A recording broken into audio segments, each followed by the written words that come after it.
Terima kasih untuk Anda yang masih bergabung bersama dengan kami dan di segmen ini pemirsa seperti biasa kita akan coba review bagaimana jalannya perdagangan di sepanjang hari ini dan kami ingatkan kembali Anda masih bisa berpartisipasi di WhatsApp interaktif di 0812 di 8788 di 3723 seperti yang tertera di layar televisi Anda nantinya. Dan saat ini kami sudah terhubung melalui Zoom bersama dengan Bapak Ivan Rosanova selaku Technical Analyst bidang Arta Sekuritas. Kita akan langsung sapa saja Pak Ivan, selamat sore, apa kabar Pak? Selamat sore Mas David, kabar baik. Terima kasih Pak Ivan sudah meluangkan waktu di IDX Channel. Indeks harga saham gabungan sejak perdagangan awal Mei sampai sejauh ini masih terus berada dalam tekanan Pak Ivan. Hari ini juga bergerak dominan di zona merah, tapi sampai sejauh ini masih mampu bertahan di level 6.700-an. Di mana posisi terendah hari ini cukup mepet tadi di 6.704,566. Kita akan ulas dari sisi teknikal terlebih dahulu, Pak Ivan. Bagaimana Anda melihat posisi perjalanan indeks harga saham gabungan di sepanjang bulan Mei ini? Oke, baik.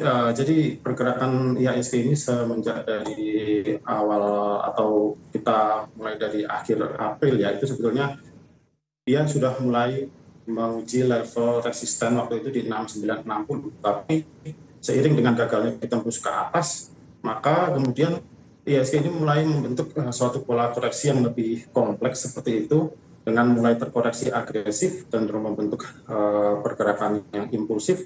Dan pada hari Rabu tanggal 10 Mei itu sebetulnya ada upaya juga IHSG untuk kembali bergerak di atas garis moving average 20 di daily chart ya, tetapi pada saat itu pun gagal dan mulai mengalami koreksi agresif, dan saat ini sebetulnya sudah masuk, harusnya sudah IHSG sudah masuk ke fase akhir koreksi wave C dari wave Y dari wave B. Ini memang koreksi yang cukup kompleks dengan target koreksi terdekat memang 6705 yang baru saja disentuh oleh IHSG. Ini adalah level support dari Fibonacci 50% dari struktur wave A di kenaikan sebelumnya. Nah, ini memang posisi saat ini IHSG cukup krusial. Kita perlu melihat apakah penutupannya masih di atas 6705 atau justru break ke bawah level tersebut. Sebab kalau turun ke bawah level tersebut, maka memang ada gap yang tercipta pada struktur kenaikan sebelumnya, yaitu di level 6691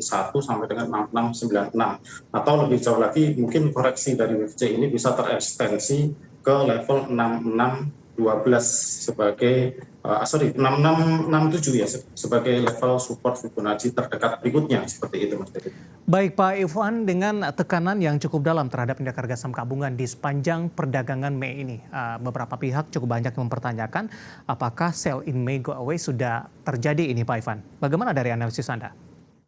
Oke, sebetulnya kalau kita melihat fenomena sell in May and go away ini, kalau kita tarik ke 10 tahun terakhir ini, sebetulnya memang relatif beragam pergerakan dari IHSG di bulan Mei, seperti itu ya Mas David. Ada kalanya memang mengalami penurunan, ada kalanya mengalami kenaikan. Tetapi secara umum sebetulnya penurunan ini seringkali menjadi suatu kesempatan untuk melakukan buy on weakness, karena setelahnya di bulan berikutnya itu IHSG mengalami rebound di bulan, artinya di bulan Juni ya, seperti itu. Sehingga kalau saya melihat dari struktur koreksi secara perspektif Elliott Wave di IHSG saat ini, justru ini merupakan suatu kesempatan untuk buy on weakness. Ini merupakan koreksi yang sehat untuk saham-saham di market, terutama untuk saham-saham big caps yang bisa dipilih oleh investor, seperti itu. Baik, hari ini saham-saham big cap beberapa posisinya sudah mengalami pelemahan yang cukup dalam, bahkan beberapa saham sudah menyentuh ke level terendahnya paling tidak dalam 6 bulan terakhir.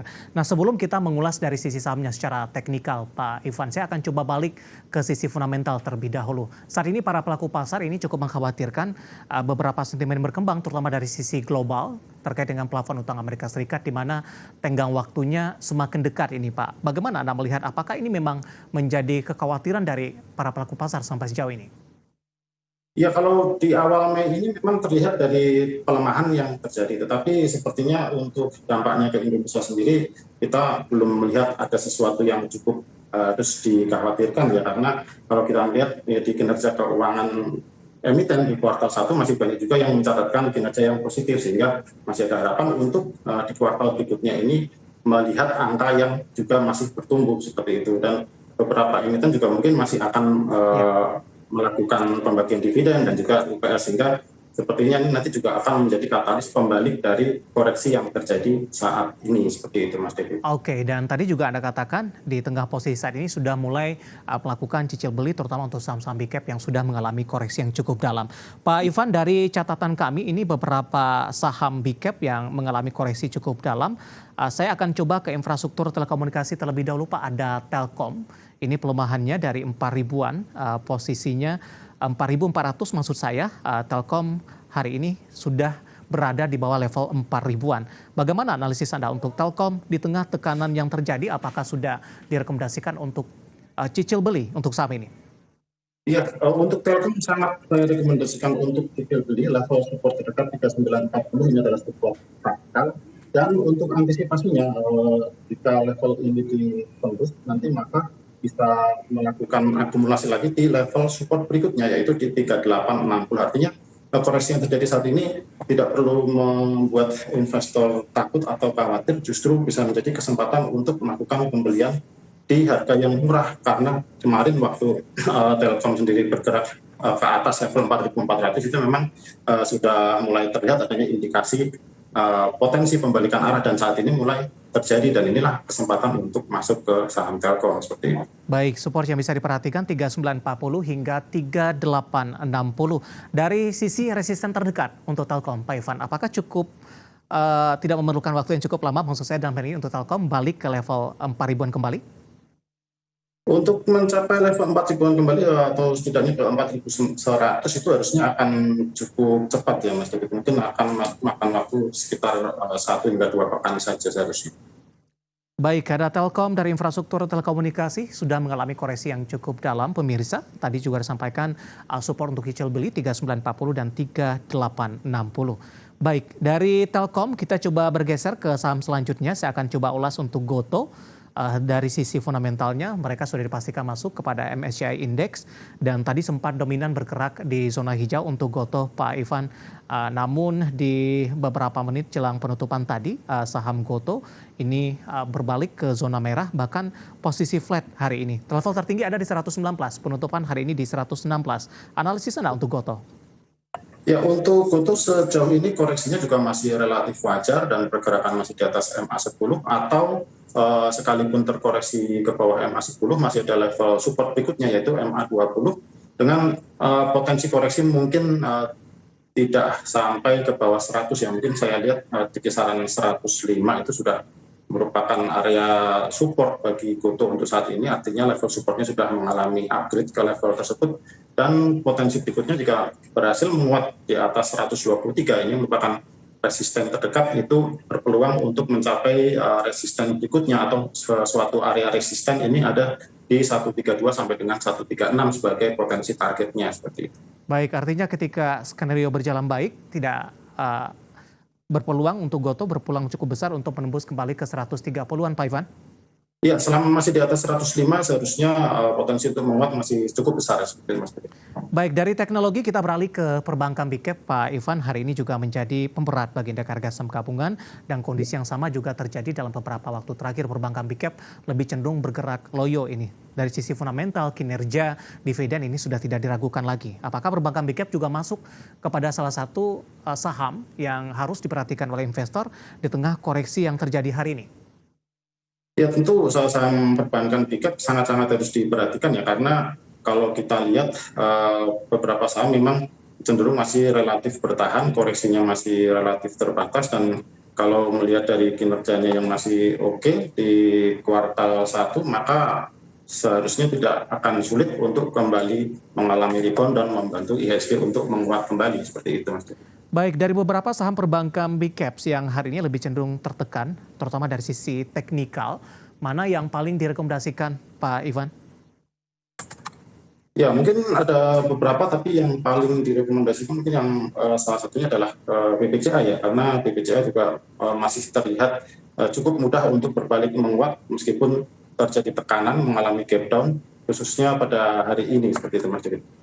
Support dan resisten yang bisa diperhatikan terutama untuk cicil beli ketika sesi pertama dibuka di perdagangan Senin pekan depan, Pak Ivan? Oke, untuk support penting itu BBCA itu ada di level 8.600, artinya selama masih di atas level tersebut harusnya akan cukup mudah untuk kembali menguat. Sementara untuk level resistennya itu ada di level 9.000 untuk level resisten terdekat, dan berikutnya ada di 9.200. Baik, penutupan hari ini di 8.800 mengalami pelemahan di 0,28%. Dari perbankan big cap ini saya akan coba beralih ke sektor lainnya karena beberapa sektor hari ini juga menjadi pemberat. Tidak hanya hari ini saja, cuma dalam beberapa perdagangan terakhir, terutama dari sisi komoditas, Pak Ivan, untuk saham-saham pertambangan batu bara. Bagaimana Anda melihat pelemahan yang terjadi sampai sejauh ini, Pak Ivan? Oke, untuk saham secara umum ya saham batubara memang mengikuti tren harga komoditasnya memang masih mengalami pelemahan. Tetapi kalau melihat dari struktur koreksinya ini sebetulnya sudah masuki ke fase wave 5, sehingga yang bisa kita lakukan sekarang adalah melihat bottomingnya di level berapa dengan melihat proyeksi koreksi dari sisi teknikal.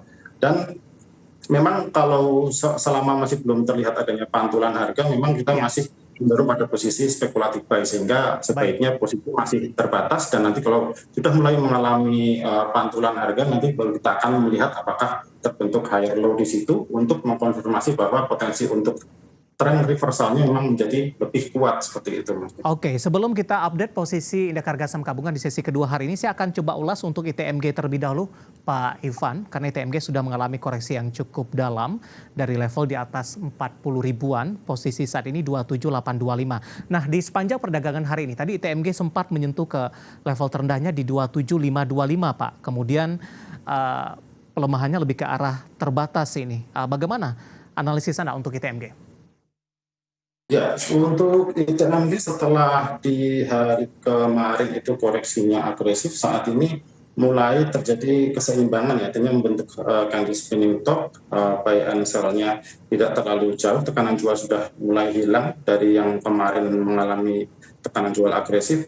Untuk ITMG sendiri, bottoming untuk level support terdekat itu di bawah ada support fraktal di 26.300, sehingga dari 26.300 hingga current price ini bisa dilakukan cicil beli tentu dengan strategi piramid ya, artinya Ya. untuk saat ini buy size-nya lebih sedikit, nanti kalau mendekati level support di 26.300 baru bisa cicil belinya lebih diperbesar, dibanyakin seperti itu, Mas. Baik, analisis dan rekomendasi untuk ITMG dan lagi-lagi keputusan investasi tetap ada di tangan para investor, trader, dan juga pemirsa IDX Channel.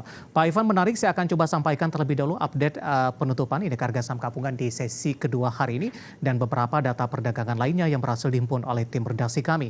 Di mana tekanan kembali terjadi cukup dalam di penutupan sesi kedua, di mana indeks harga saham gabungan cukup mepet pemirsa, ditutup di level 6.700-an, tepatnya di 6.707,763. Di atas sedikit beberapa poin di level terendah di sepanjang perdagangan hari ini, tadi sempat menyentuh di 6.704,566. Pelemahan juga cukup dalam di 0,71% ini. Nah, selanjutnya kita akan coba lihat beberapa data perdagangan lainnya yang berhasil dihimpun oleh tim redaksi kami. Langsung saja kita ke grafis yang pertama, kita akan coba lihat update penutupan beberapa indeks lainnya seperti MNC 36 mengalami pelemahan di 0,98% di 355,020 ini. Jakarta Islamic Index juga melemah di 0,89%, LQ45 tertekan di 0,84%. Sementara level masing-masing indeks dapat Anda saksikan juga di layar televisi Anda.